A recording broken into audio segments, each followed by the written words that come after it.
my parents, they want me to fit a box that doesn't fit my lifestyle. They give their love conditionally Mm-hmm. and then take it away if I'm not abiding to either the decisions or trying to put some boundaries and having some form of compromise and healthy dynamic between me and my parents.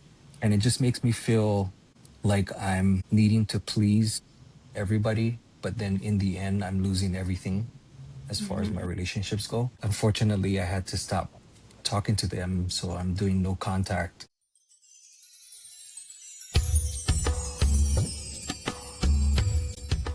Welcome to Partners in Sublime, where we explore the teachings of depth psychology and Vedic philosophy to achieve the highest levels of personal growth and self actualization. Join me as we tap into the unconscious for intuitive guidance and creative direction. I'm your host, Shagun Chopra. Let's begin.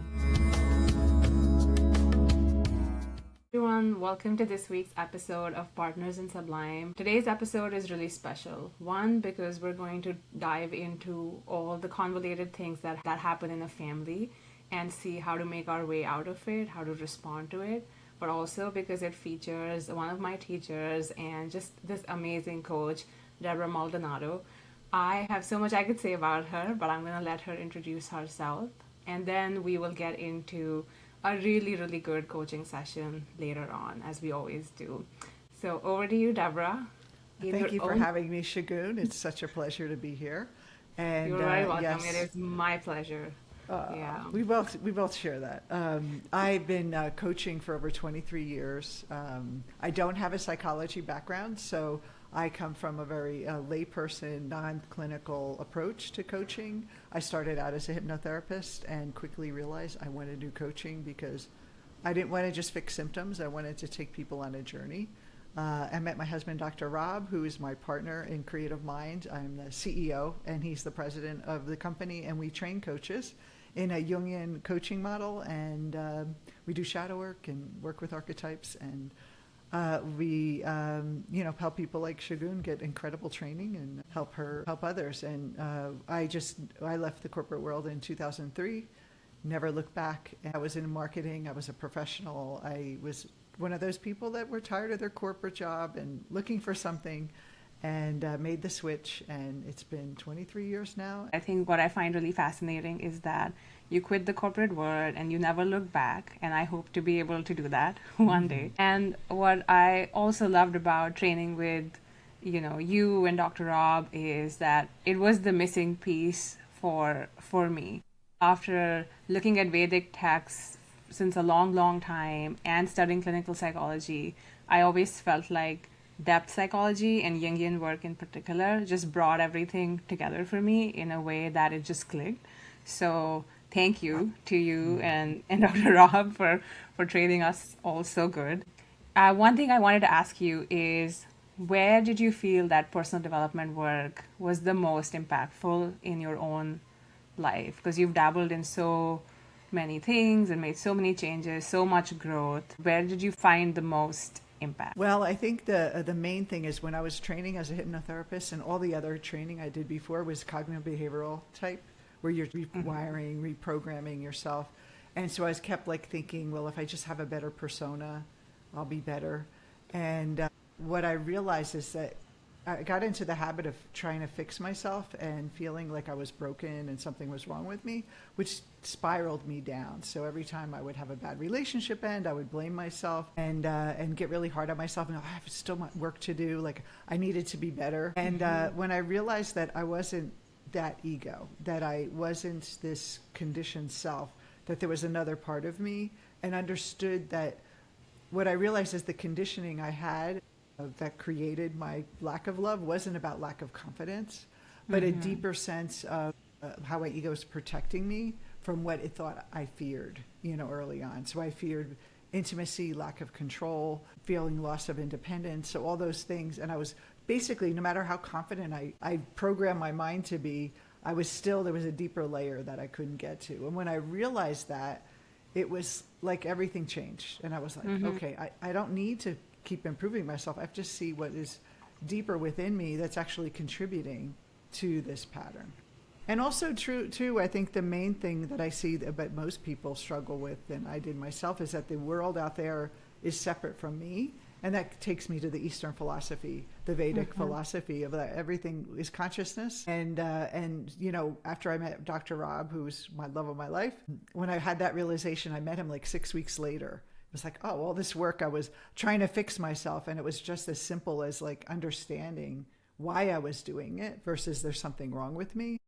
And then he introduced me to Carl Jung and the whole idea of shadow work and all that. And I think that took me to even another level of growth. Actually, I feel like that work accelerated everything, and the other work I was doing for 10 years was just kind of rearranging the furniture. So I really think it's like not realizing you're not the ego, that conditioning isn't bad. It's not mean you're broken, but it's understanding yourself so you can make another choice, and that you do have like your pure awareness, you have pure potential, so you can create something new. It's not about fixing your ego to get there.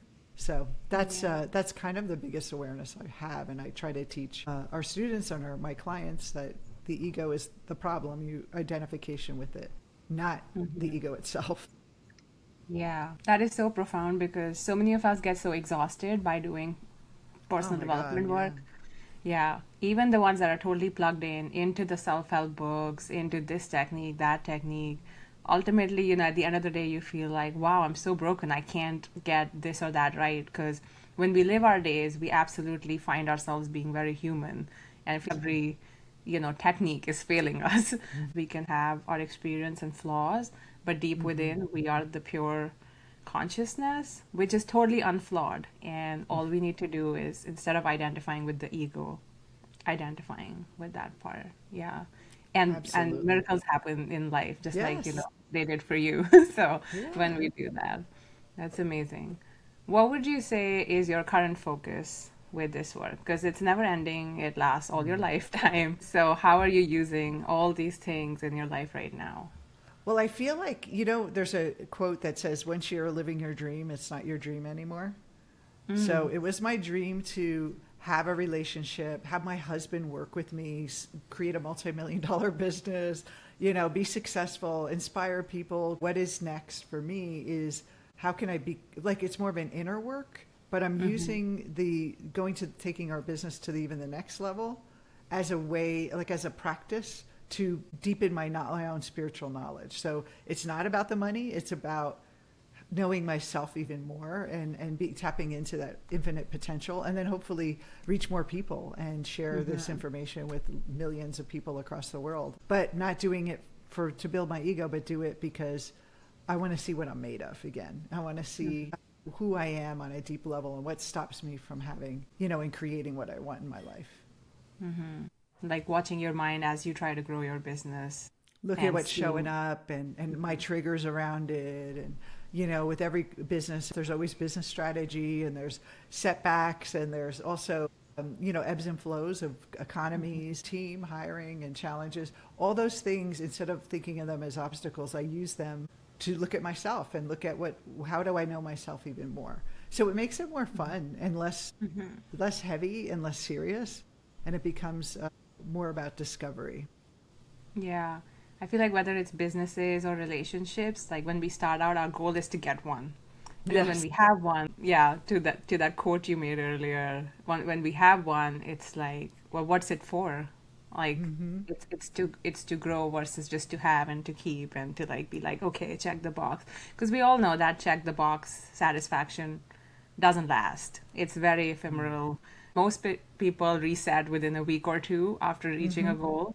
And then even when you reach a really big goal, like lottery winners, within a year, you know, you're back to the same thing. So then it's about using it to propel your journey. I love Yes. that. So many opportunities. I can think of that myself as I'm, you know, trying to get started here myself. So what do you focus on these days? Like who do you help? What is like what is your dharma, if I may ask, as you understand it as of now? I always say it's my dharma is to learn higher knowledge and share it.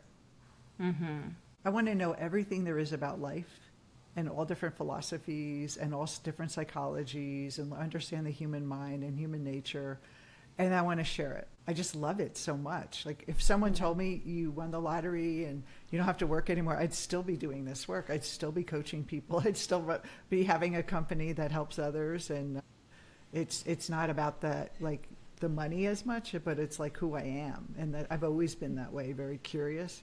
And so I feel like that's part of my mission. And I think we do need people like coaches and leaders to guide us, you know. And I look to people that helped me and books I read and early on that guided me. And I always want to be that for other people as well.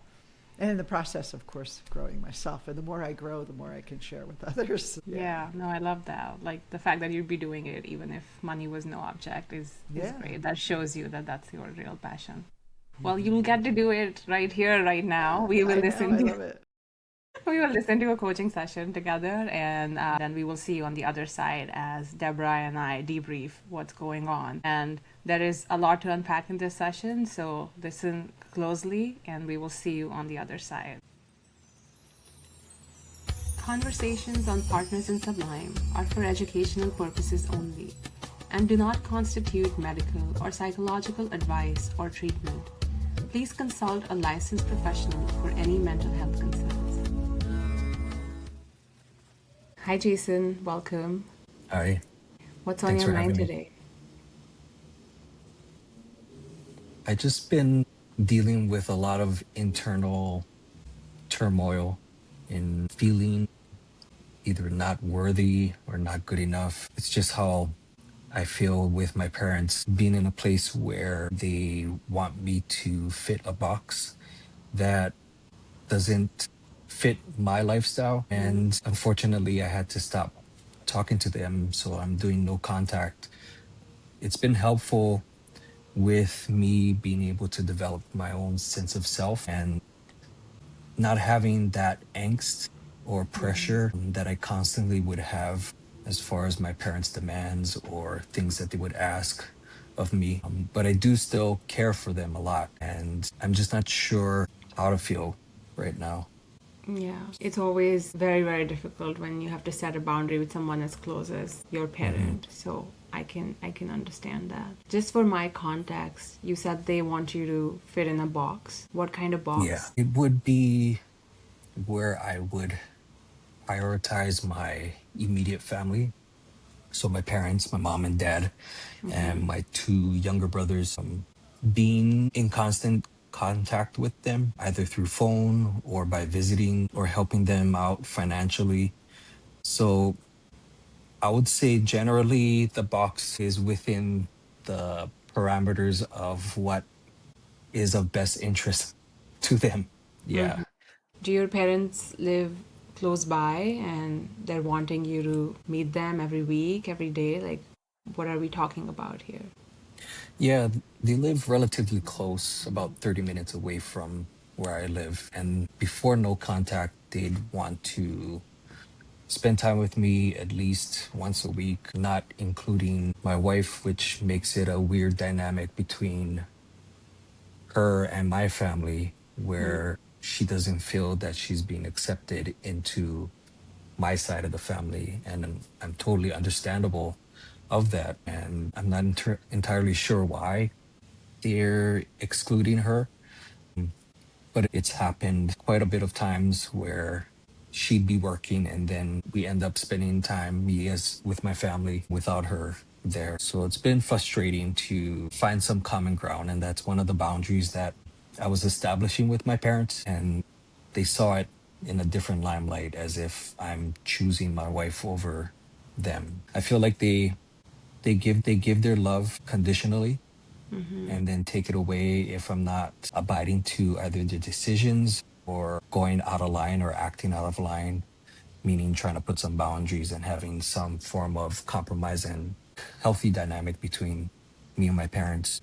And it just makes me feel like I'm needing to please everybody, but then in the end, I'm losing everything as far as my relationships go. And I was very tired living in that middle gray ground. And so that's where I had that conversation with my parents to establish some boundaries.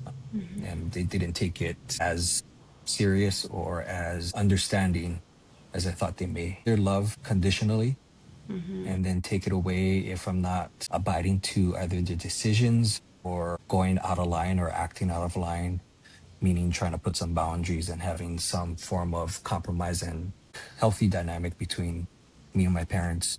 And it just makes me feel like I'm needing to please everybody, but then in the end, I'm losing everything as far as my relationships go. And I was very tired living in that middle gray ground. And so that's where I had that conversation with my parents to establish some boundaries. And they didn't take it as serious or as understanding as I thought they may. Yeah. As you're describing this to me, I almost get a sense that in their mind, you're like a little boy and they just tell you what to do. Just like you ignore when a kid is saying something, you're like, no, no, we know better. Like you've grown up as a person, you're married, older, but in their mind, they just feel like they can tell you as if you're a child. Yeah, I'd agree that's the type of relationship or their perspective of how they see me, as if I'm still their little kid. I mean, at heart, I still am, but just the dynamics that we have, I've outgrown that exponentially. And it's hard to revert back and try to play into that role of letting them talk or letting them parent me just because they're used to that type of dynamic with me in our relationship.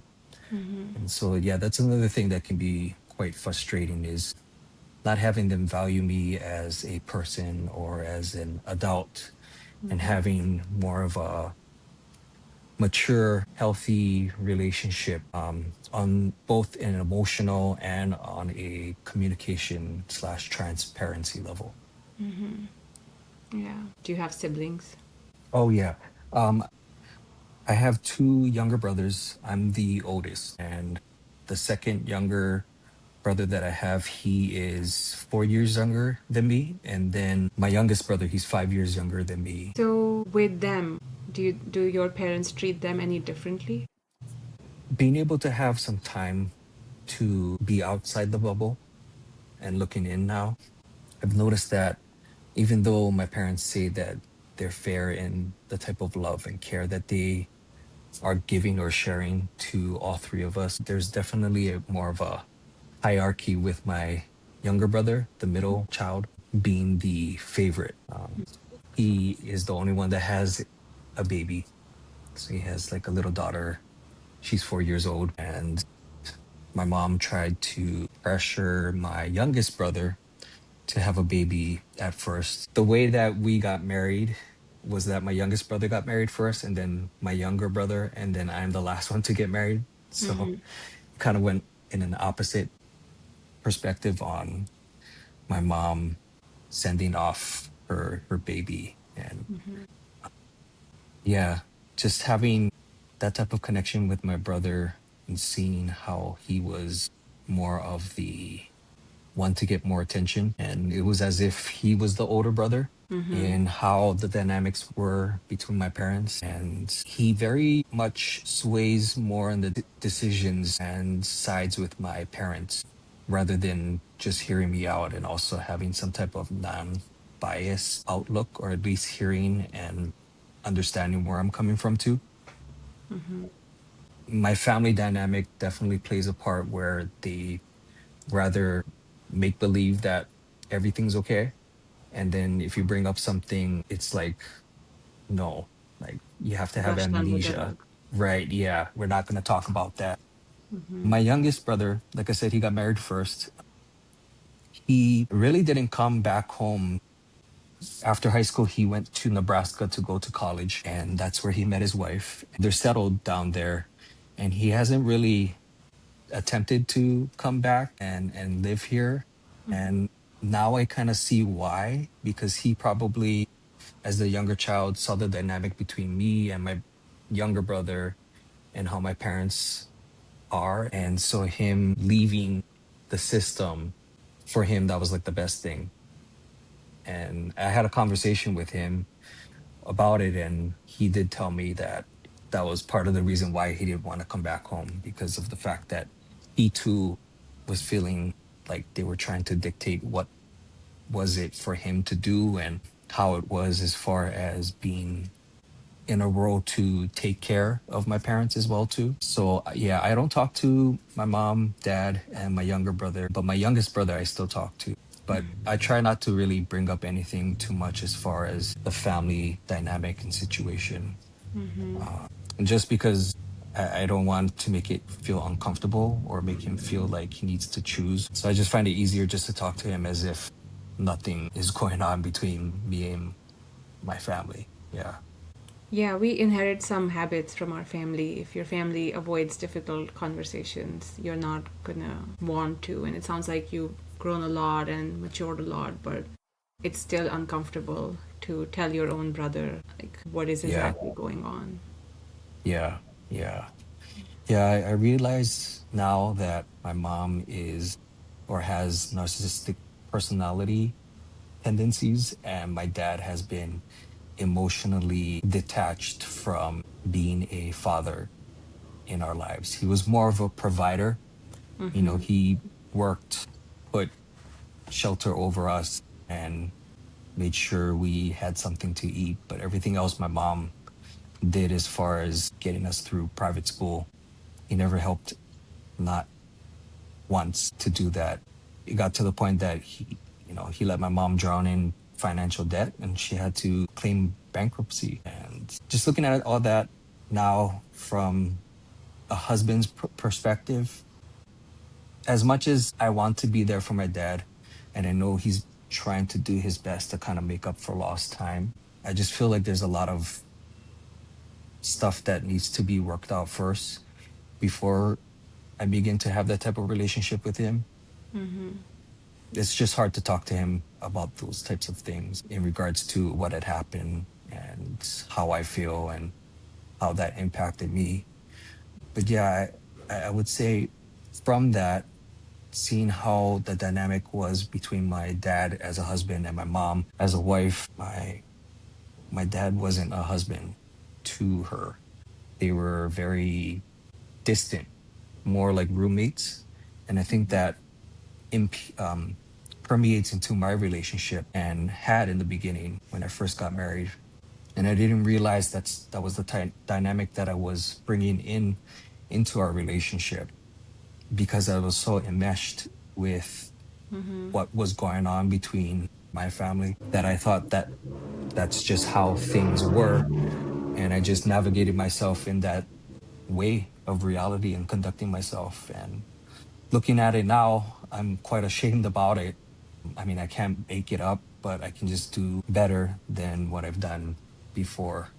So that's kind of like the main gist of what's going on and how I see my parents and my relationship with them. Yeah. It is so incredibly painful to be in this kind of family dynamic. I heard you use the words enmeshed and family system, so it strikes me that you've investigated this either in therapy or otherwise, and you have a sense of how it all came to be this way.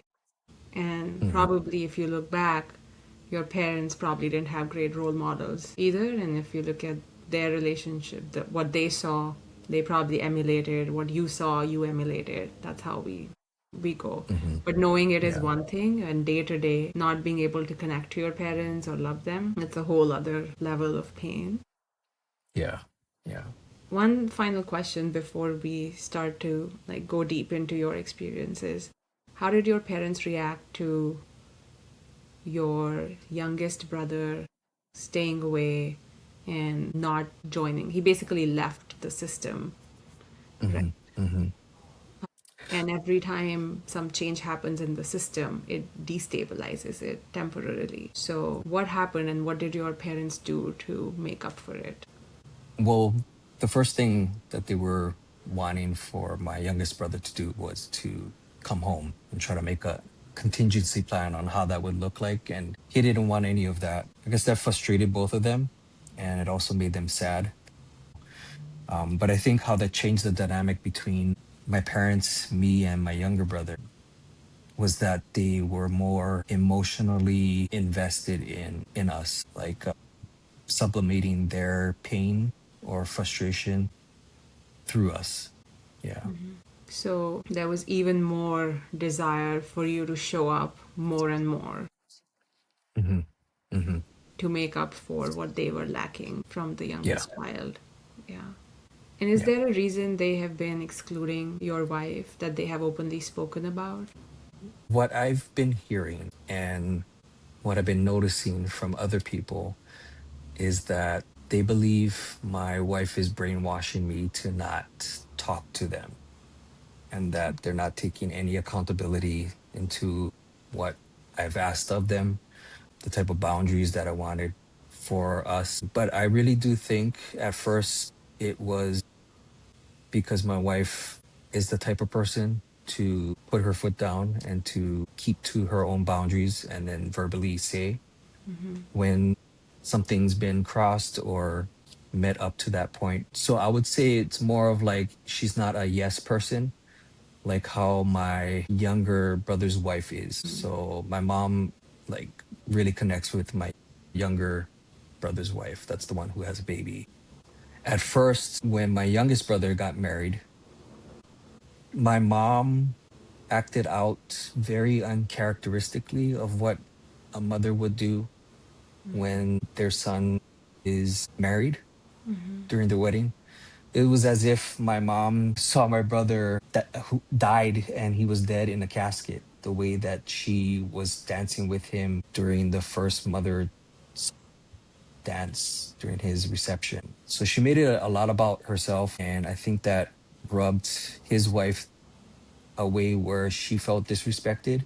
And so they both, my youngest brother's wife and my mom, didn't speak to each other for over 4 years. And I don't know what had happened, but ever since I got married, I think the relationship mended a little bit. To the extent I'm not too sure if they talk on a daily basis. But with my wife, yeah, she's not a yes person. She really stands firm on her own beliefs. And I really admire that about her. And I think it could be also too that my mom is a little jealous of her too, because my mom's used to of always having the attention or being this tomboy, machismo power woman. And my wife does a job that is very dangerous and is in a line of work that would be more masculine. So that's my theory as far as why they don't like my wife. They're very blunt as far as their criticism goes. Everything that my wife tried to do in terms of impressing them or making good with them, as far as inviting my parents to our place that we live, having a family dinner, my wife cooking everything. And it was just met with criticism, both body language and with what they said. And yeah, it kind of just stemmed from that, and it was just more so of me being in the middle, because I was also backing up my parents, because I just had that type of loyalty to them, this manipulative loyalty that I really didn't know that I was a part of. Yeah, that's pretty much it, I would say, about how my parents view my wife. Yeah. Yeah. I mean, I sense a lot of emotions here, but one I do sense is your regret that you brought that with you into your own marital relationship and acted as if that was normal until you saw that no, it wasn't. And yeah, it can be such a rude shock because you're the fish in water, right? You don't know you're in water. And then somebody tells you like, hey, this is what you're doing. And you're like, no, this is how it is. And this is all I know. Yeah. Yeah. As you're telling me this picture of your family, what's the most hurtful thing in your mind right now? What emotion feels most alive? Disappointed. Disappointed that they think low of me and that I'm inept or incapable. I'm just this child, and they presented that type of perception to my wife 1 week before we were going to get married. We had a family dinner. And unbeknownst to me, I didn't know this happened, but we had conversations later in the future, me and my wife, about it. But she told me that during that dinner, both my parents individually came up to her and talked to her. And what would be a normal conversation of what I can think of is, oh, I'm so happy you're going to be in a family.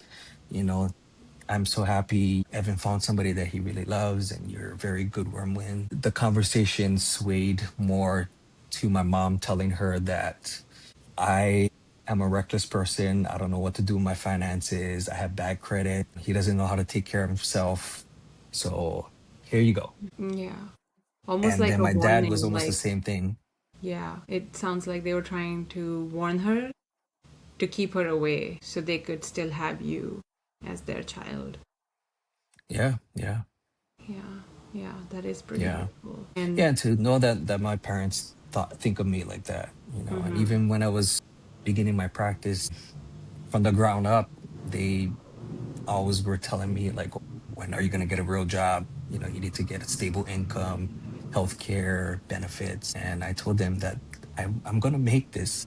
And so they didn't really believe in me while I was doing all this. But then afterward, I made something of myself. And then now they want to reap the benefits of, can I get a treatment every week for free and just come in when I want to come in, or do it at my office without my wife there, you know?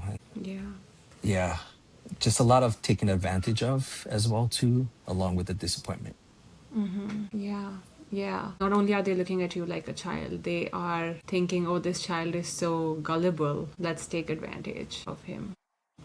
So there's Yeah. no equal footing, and there is a sense of exploitativeness. Yeah. Can I ask you to think back to a time when you were younger, maybe, when you first felt that your parents think this way about you? It could be in a very small situation. It doesn't have to be like related to your career or who you marry, but when you felt the same feeling that you're feeling right now. I guess when I was younger, around 10, I really loved to draw and I wanted to go to art school. And my mom, particularly, she said, that job doesn't make anybody money. Like, you're not going to do that. So, yeah, it's kind of where I felt like, wow, like, you guys don't believe in me. I mean, I'm doing good work, but yeah. So I would say that I took it to heart. Yeah, yeah. Yeah, it's really painful because you are really wanting to do something. This creativity is trying to come out of you, and somebody just suppresses and quashes it and tells you that it's not worth anything. Yeah. Right, right. Can I invite you to close your eyes for a bit and do a little exercise with me? Okay. Okay. I want you to go back to that scene when you're wanting to draw and your mother is saying this to you, that this is not gonna get you settled or nothing good is gonna come of it. Just forget about art. And if you can, like, imagine that scene in vivid detail, what is standing out to you about it? Confusion. Confusion because my mom at this time has been doing summer school teaching for multiple years at my elementary school, teaching art. Okay. Yeah. I want you to stay with the feeling, but I will say that it sounds like she was projecting her own experience onto you. Maybe she didn't feel like she could make anything of it, and, trying to tell you that you won't either. But it is confusing as a child to see your parent say one thing and do another thing. Yeah, Yeah. totally. Just keep feeling into this moment as a 10-year-old child. And I'd like you to summon a wise elder figure in this scene. Could be anybody. Doesn't have to be somebody you know. When you see someone, describe them to me. I see one of my uncles. He's standing there looking at my mom with an expression as if he's saying, are you really serious? Kind of, why would you say that to him? Yeah. How is this elder's presence making you feel? Not just what he would do as your uncle, but as the wise person in this situation. Uh, It's it's feeling safe in that atmosphere and nice to hear and be relieved that somebody else acknowledges what type of heinous comment that is. Somebody who believes in you, Hmm. Yeah. somebody who can fight off people critical of you. Who else might you require in this scene to make you feel as good as you're capable of feeling? It can be somebody you know, or it can just be somebody that you would like a nurturing figure, a protective figure. At first, I was going to say my grandma, because she does have that type of loving and protective aura about her. And she's also my mom's mother. And so there's a lot of backing to what my grandma would tell her or say. Yeah. How are you feeling now as a child in this scene with both those energies present?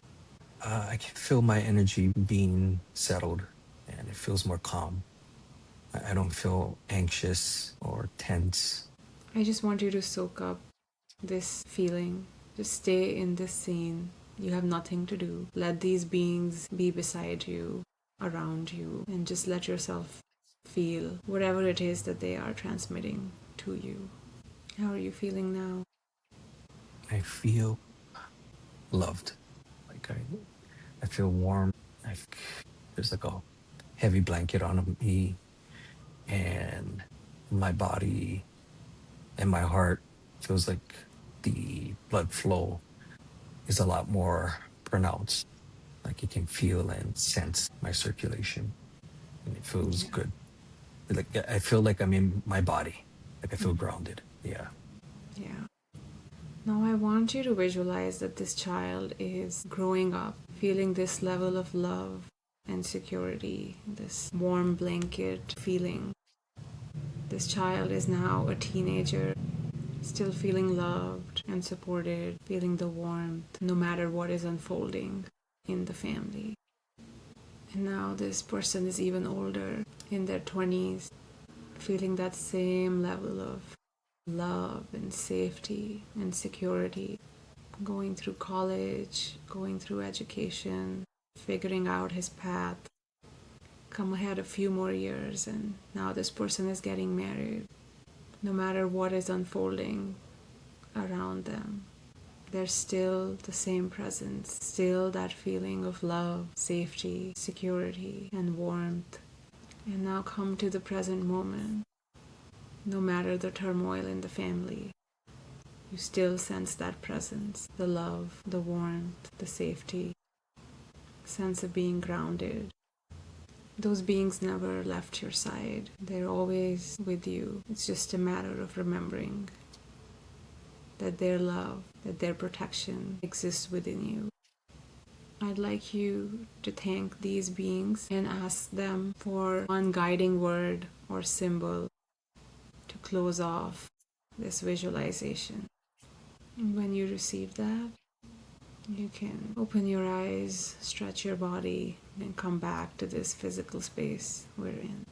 What did you get from them? Mm. The, the Taurus, like the shape of the apple. Mm-hmm. hmm Does that symbol mean anything to you? When I see it, what comes to mind is permission to let my heart be free and open. Tell me more about the symbols. It's like a donut, Mm. but it's like a vortex. It goes like this, but in all directions. Yeah. So it's kind of shaped like an apple. Mm.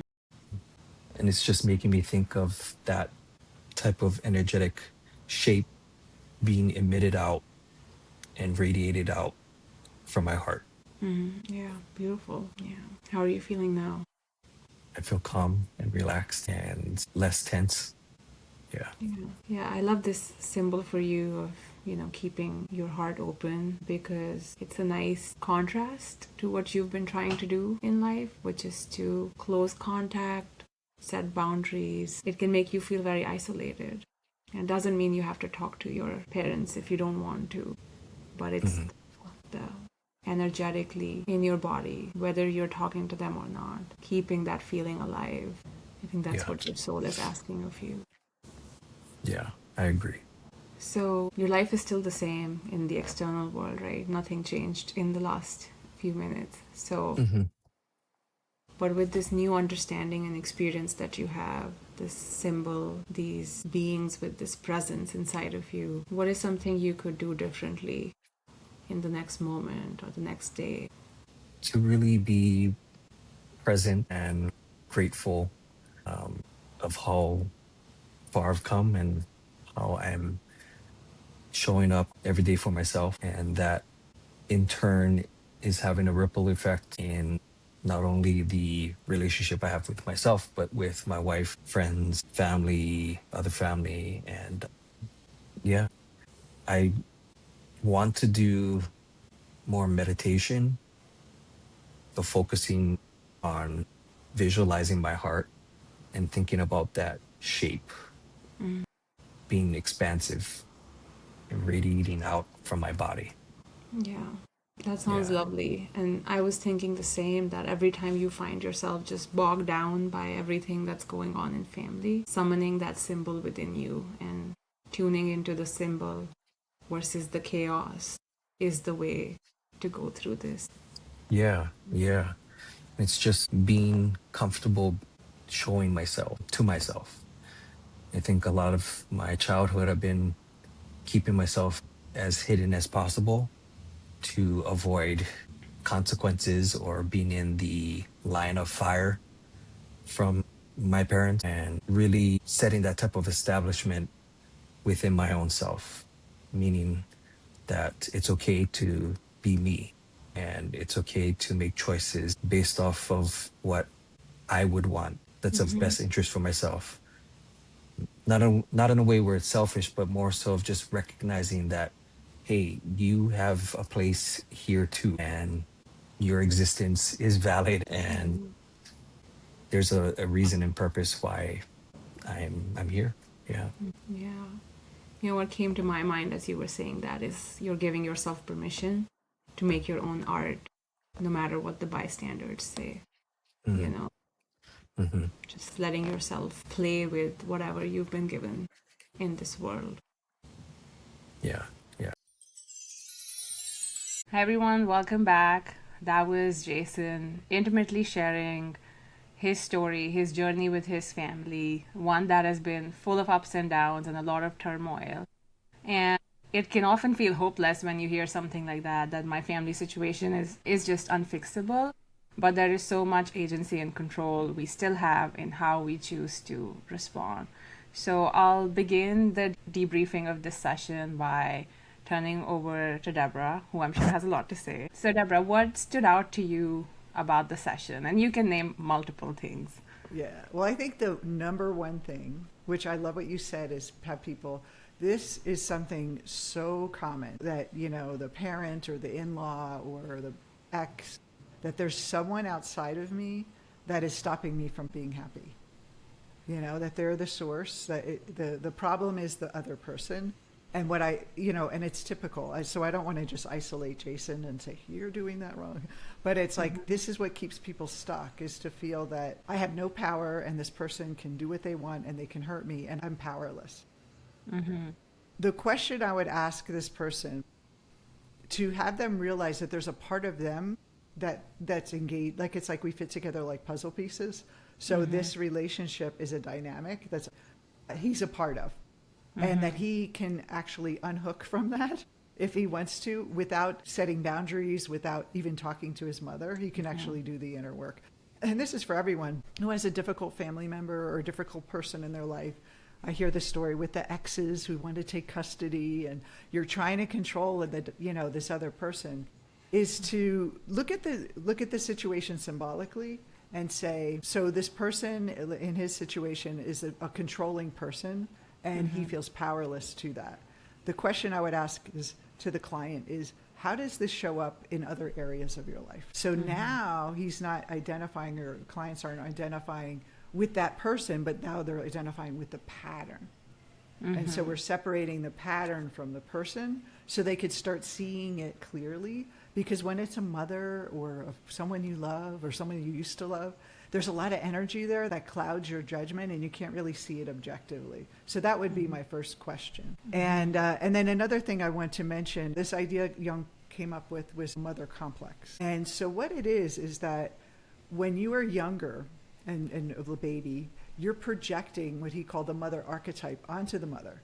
And so she has all this power. She's the source of your security and safety and warmth and approval, and whether you're a good person or a bad person. And you, as an individual, said, yes, I'm going to give you that power unconsciously. And then what happens is that you start having a relationship with that person who you gave that power to, and you create an internal image of her. So inside of him, unconsciously, there's what Jung called the imago, or the image of the mother. And so he's learning to relate to his mother through his own judgments, his own perceptions, and his own strategies of how he worked with her. So I think he was talking about, like, he's very submissive to her. He's like not standing up to her and allowing her. So that pattern started very young. And so that's how he relates to her. And here's the biggest part of it, is that your mother is the world, symbolically. So you will be that way in all of your relationships, or you'll see the world as this something I feel powerless in. So it's not just, let me negotiate my family stuff. It's like a very deep existential question of who am I and where's my power in the world. And so that's what I see is where I would go with him. And but I think the first thing is to have him see, or a client like that see, where is this showing up? And like, well, I'm kind of like that with my boss too. So now they're starting to see, I never really went for that career, but who was stopping you? They start to see, I have a piece of this in me. And it starts to give them power. It's not to blame them, not to make them feel they created it, but to take a peek into what their dynamic is and how they're relating, so they can make a choice that's different. Yeah, let's start at the beginning of what you said, like of the piece that Jason is playing, right? So takes two to tango, they say. So if someone is domineering, then someone is being submissive. Otherwise, that pattern cannot hold. So, and having spent all of your life doing that and making some of these choices as early as childhood, when you really cannot logically think about, like, what is the role I'm choosing? It's kind of the role you fall into to just survive and, make it through your childhood. But then it gets very sticky and you're still playing that role. So I like what you said, that, remove the person and focus on the pattern. The pattern is that with my mom, I'm submissive, but it's like with blank, I'm submissive. And that blank can be anything. Am I that way in my romantic relationship, in my career, with my clients? Like he has his own business and practice now. So where all is that showing Undercharging, not standing up, keeping boundaries with your clients, and all those things start to show up. And then he's going to eventually turn out, because I know he'll be working with you, that this gift his mother's giving him is showing him his pattern. It has to become so intense that now it's going to help him change his life, maybe have more money, maybe have more success, because he's going to see it so clearly in this dynamic. Exactly. And yeah, I can already think of things from my interactions with him where this pattern shows up outside of the family relationship. And it's almost like you do get to a point, it's a lot of work, but you do get to a point where you're actually grateful. Like, I'm so glad I was challenged in this very, very disturbing way by my mother.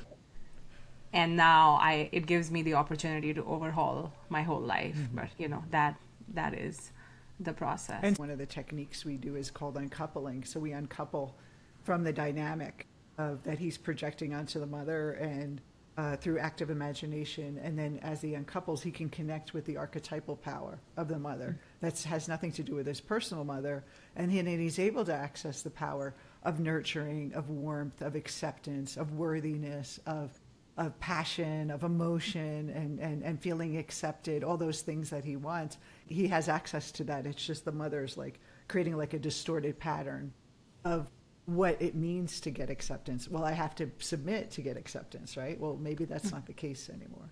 So it's really when difficult people come into our life, they are our best friend, because they are showing us stuff that we would not see otherwise. And we're thinking that everything's just the way it is. Like, well, no, not many people will accept my higher fees, so I'm going to charge what everyone wants. And it's like, wait a minute, is this that pattern again? And then you really start to see that it shows up everywhere. And then that's where you really can make big changes in your life. Yeah. And it sounds counterintuitive. Like most people would be like, how can I be different with my mom now? Which is where the whole setting boundaries conversation comes in. But it's like, how can I be different? Maybe you don't even start with your mother. Maybe you just recognize this pattern and you start to apply it in other aspects of life until you really know that it's you that's playing the Yeah. part and you're not being forced to do it.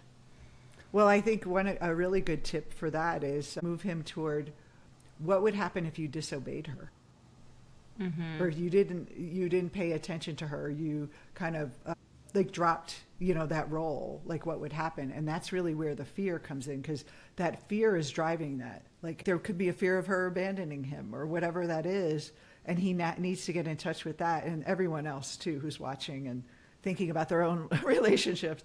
Like, what is the fear driving it? So what if you did the opposite? I usually say, what if you just, instead of submitting, what if you stood up? Or what if you, and you don't have to act it out with them, you just kind of act it out in your mind, like what comes up for you. If you imagine yourself, you know saying, I don't want to any you would be my life anymore, or like extreme, and then you start seeing what's underneath it.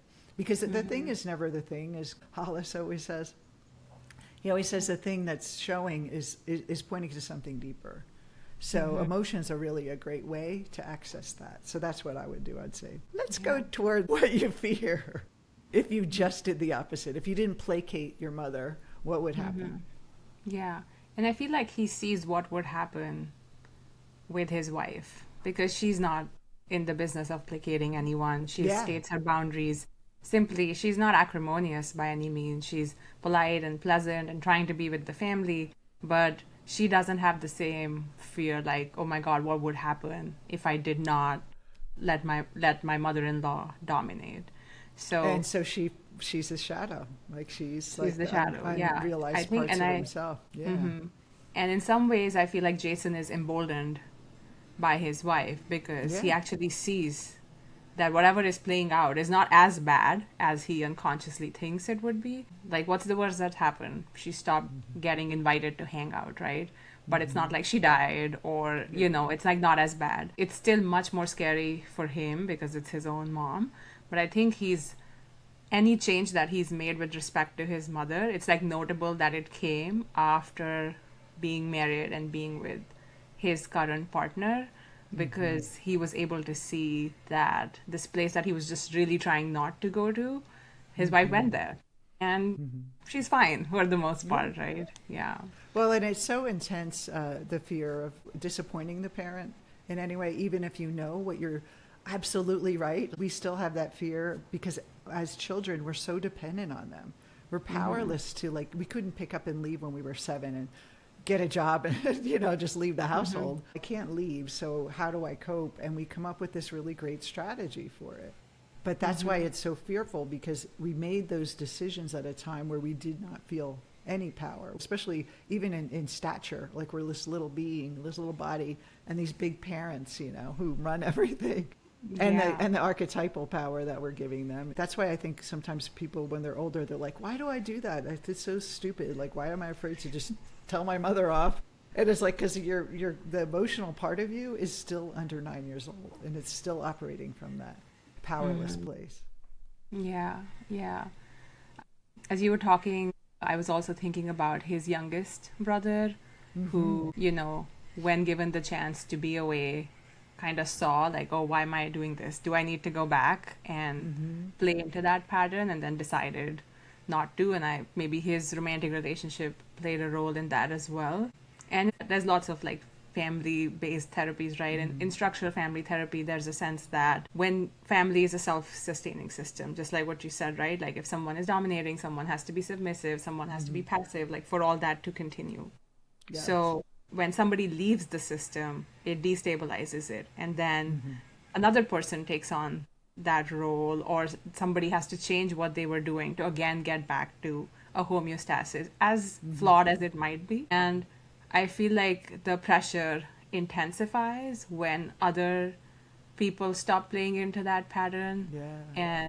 And then you're like, okay, well, now I definitely shouldn't disappoint my mom, or I'm the only sibling remaining who is standing by my parents. Like, have you seen anything similar happen in your clients, and how does Oh, that play out? absolutely. Yeah, like, well, usually the role of taking care of the sick parent falls on you because everyone else, and you feel that responsibility. But here's what I have to say about that. I think that we think we're doing this for ourselves, just ourselves. Like, I got to, get my own sense of self and my own independence and not have that pattern anymore. But if you are able to really do the inner work, you're freeing your mother or the mother of her pattern too, because if there's no one for her to act out, that stuff that she's projecting onto the child is going to have to turn inward. And she's going to have to face herself, which could be the most powerful, most profound thing that could happen to her. So when we always think, oh, I don't want to be mean, and I know my parents are the way they are, and they're set in their ways. But if you make that change, it's actually, you're doing them a favor. To any type of relationship where you're enabling someone to stay in their pattern and you're trying to navigate around it, the best thing you can do is be yourself and let them deal with their pattern. Like, it's not your job to fix them. It's not your job to change them. But it's like an alcoholic who lives with someone who's like the enabler, like, you don't want to be an enabler. And so I really found that very compassionate when we're not being mean to the mother. We're not taking something away from the mother, but we're actually giving her an opportunity to break her own cycle. And she may or may not, but that's really the intention. Like, if you hold that intention, it feels less icky. It feels less like your betrayal. And it feels less like you're like, hurting her in any way, and you're actually doing her a favor. She may not realize it at first, but eventually it becomes that. Yeah. That is so true. Like, if this was written down, I would bold and underline this, because we think we are being mean to the people that we are, quote unquote, setting boundaries with, or behaving differently with. But anybody I've talked to who's enabled someone stay stuck, whether it is health wise, finances wise, addiction wise, they all regret not letting them hit rock bottom sooner. Because the sooner you hit rock bottom, the more you have a chance to rise up from there. But if you keep enabling someone, then they just won't do that. So it feels like the less compassionate choice in the moment, but in the long run, when you reflect on your life, it is absolutely the best thing that you can do for someone. Like, Mom, I'm gonna give you an opportunity to be a different kind of person. Well, and then again, just accepting your part, that I'm going to do what I need to do and not be attached. An attachment from Eastern philosophy. Yeah. So in this case, let's say, Jason takes the ownership of his own pattern, and he also lets his mother, not explicitly telling her, but creates an opportunity for her to be different with him. But the third sibling chooses not to do that. Like, I think it might be tempting for the mother and the other sibling to even intensify that pattern even more, because now they're holding on to it. Like, out of the 3 sons, only one is remaining that is actually playing into the pattern. But I think even then, even if you feel like, if I stop doing this, my sibling would still continue, so they would get all of Mom's love and I would get nothing. But the point is, like, you are forcing the system to change. You are forcing that breaking point where maybe it was okay with one of your brothers to have that kind of relationship when it was diffused, but as everything falls into them, even they might be compelled to reassess what they're doing with their mother. So we just, like, never know where the cards will fall eventually, but what we know for sure is, like, nothing's gonna change if you just keep playing and keep repeating, and everything will just stay the same feeling of stuckness. You just, again, stop changing your mother. Like, let her be the way if she's that the way the rest of her life, God bless her. That's her. The thing that causes stress is that you want the other person to change. So they will actually change when you stop wanting them to change. Yes.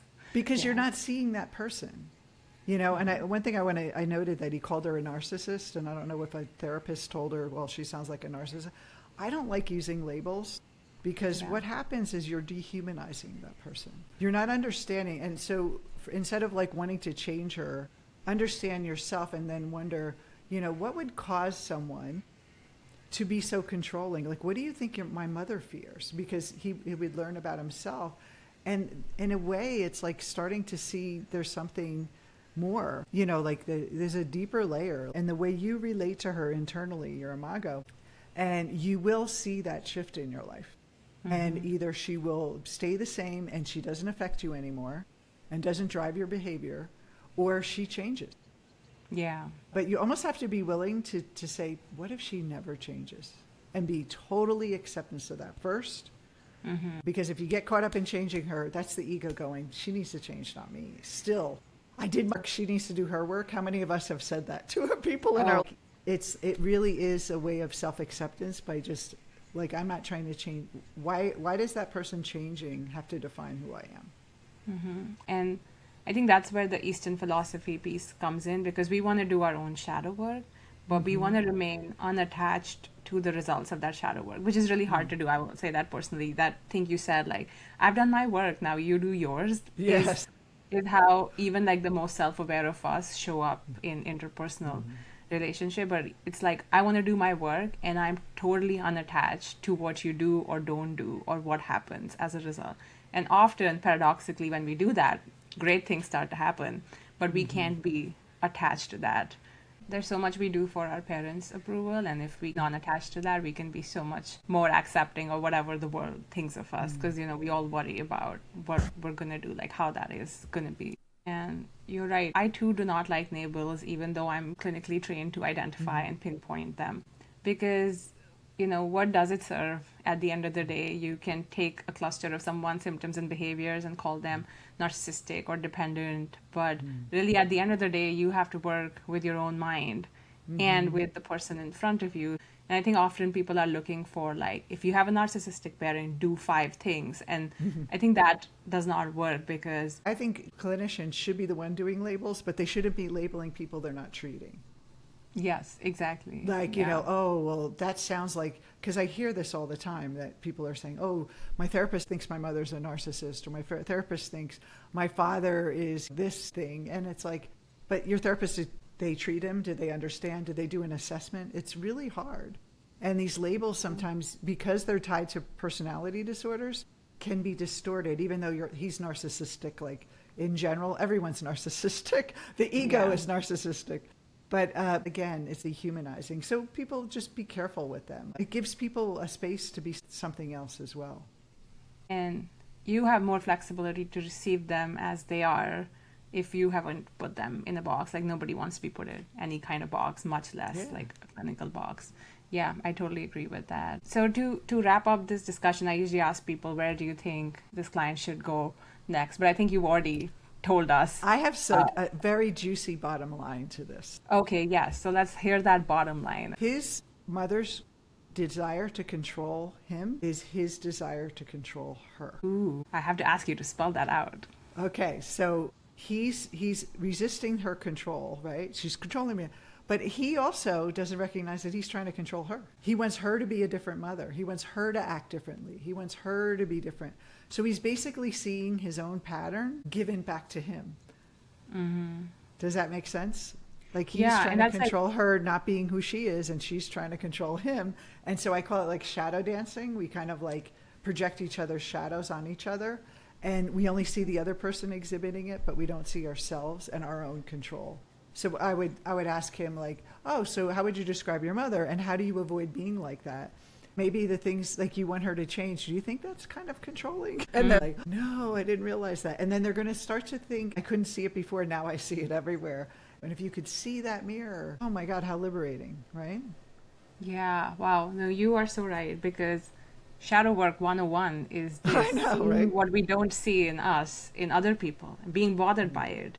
And so if somebody's desire to control us or to give us conditional love is bothering us, maybe we've pushed that away in ourselves, not knowing that it exists. We don't consciously recognize it, but it's definitely there. Their anger is our anger. Their controlling behavior is our controlling behavior. A part of him wants to follow and be kind to the mother, but there's another part that's bursting to be back in control of the situation. So it's like dealing with both parts. Yeah. And the solution obviously is not to be like identify with the submissive persona or to give in to the controlling shadow. It is to make it known, to integrate it, and to find ways in your life where you give in, and find ways in your life where you take charge in a conscious way. Like that's the free will aspect of it. But right now it's unconscious, so it must be brought to the surface and Yes. integrated. Yeah, after getting to know it, we need to accept it. But we can't really accept it if we don't even know that we have a desire to control someone. Yeah. And what's underneath that? Like, why? Like, what is the deeper question you're trying to get at? And then you're like, oh, it's just, because I feel safer. Like, okay, well, can I feel safe another way? Yeah. Yes. Lovely. I always learn so much every time you say anything, Debra.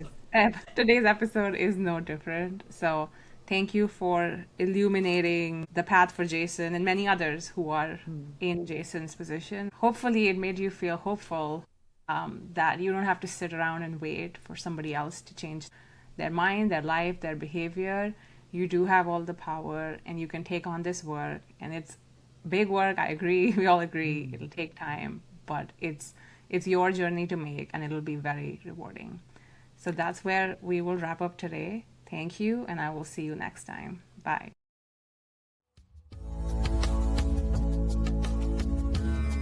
Thank you for being my partner in Sublime today. I hope you enjoyed diving into the unconscious with me. To ask a question or get coached on the show, visit shagunchopra.com/ask or click the link below. See you next time.